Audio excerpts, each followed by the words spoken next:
and I'm back for the second part of this Whisper story, and this is The Price by Neil Gaiman. If any of you missed the first part and you stumble across this randomly, I suggest you go back and listen to part 1 because it will probably make more sense. Okay, I'm just going to jump straight into where we left off. Here goes. For birthdays and at Christmas, my family gives me gadgets and gizmos. Pricey toys which excite my fancy but ultimately rarely leave their boxes. There is a food dehydrator, an electric carving knife, a bread making machine, and last year's present, a pair of see-in-the-dark binoculars. On Christmas Day I had put the batteries into the binoculars and walked about the basement in the dark, stalking a flock of imaginary starlings. Afterward, I had put the device back in its box, and it sat there still, in my office. Perhaps, I thought, if the creature, dog or cat or raccoon or what have you, were to see me sitting in the porch, it would not come. So I took a chair into the box and coat room, a little larger than a closet, which overlooks the porch, and when everyone in the house was asleep, I went out onto the porch and bade the black cat good night. That cat, my wife had said when he first arrived, is a person, and there was something very person-like in his huge leonine face, his broad black nose, his greenish-yellow eyes, and his fanged but amiable mouth. I stroked his head and scratched him beneath the chin and wished him well. Then I went inside and turned off the light on the porch. I sat on my chair in the darkness inside the house with the see-in-the-dark binoculars on my lap.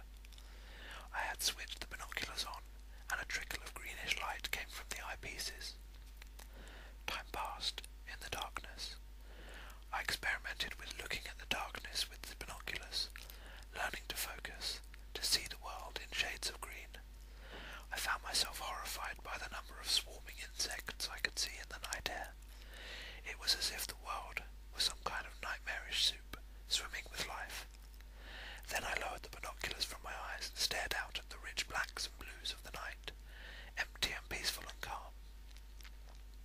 Time passed. I struggled to keep awake, found myself profoundly missing cigarettes and coffee, my two lost addictions. Either of them would have kept my eyes open. But before I had tumbled too far into the world of sleep and dreams, a yowl from the garden jerked me fully awake. I fumbled the binoculars to my eyes and was disappointed to see that it was merely Snowflake, streaking across the front garden like a patch of greenish-white light. She vanished into the woodland to the left of the house.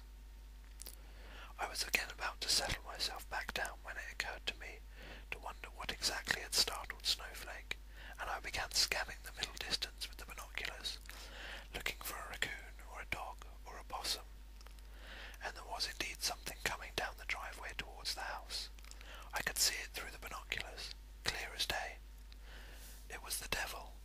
I had never seen the devil before, and although I had written about him in the past, if pressed would have confessed that I had no belief in him, other than as an imaginary figure, tragic and Miltonian. The figure coming up the driveway was not Milton's Lucifer, it was the devil. My heart began to pound in my chest, to pound so hard that it hurt. I hoped it could not see me, that in a dark house behind window glass I was hidden. The figure flickered and changed as it walked up the drive. One moment it was dark blue, bull-like, minotaurish. The next it was slim and female, and then the next it was a cat itself, a scarred, huge grey-green wildcat, its face contorted with hate. There are steps that lead up to my porch, 4 white wooden steps in need of a coat of paint. At the bottom of the steps, the devil stopped and called out something that I could not understand. 3 or 4 words in a whining, howling language that must have been old and forgotten when Babylon was young. And although I did not understand the words, I felt the hairs rise on the back of my head as it called. And then I heard, muffled through the glass but still audible, a low growl, a challenge, and slowly, unsteadily, a black figure walked down the steps of the house away from me toward the devil. These days the black cat no longer moved like a panther. Instead he stumbled and rocked, like a sailor only recently returned to land. The devil was a woman now. She said something soothing and gentle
as it stands, I think I'm just going to carry on with the reading.